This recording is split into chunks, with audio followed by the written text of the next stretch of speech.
Iran ইসরায়েলের মধ্যে চলমান সংঘাতে অনেকটাই কোণঠাসা ছিল ইসরায়েল।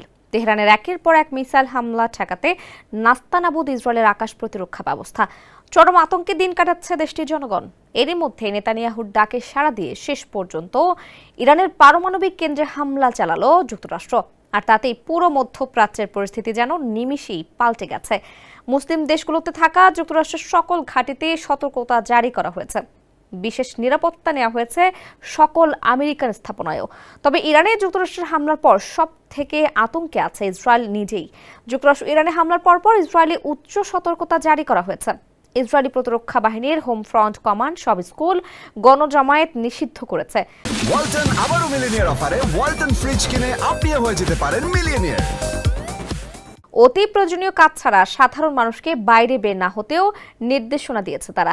ইরান ইসরায়েল সংঘাত শুরু হওয়ার পর থেকেই দেশটিতে রয়েছে উচ্চ সতর্কতা। ইরানি মিসাইলের ভয়ে সাধারণ মানুষকে বিভিন্ন বাংকারে আশ্রয় নিতে দেখা যায়।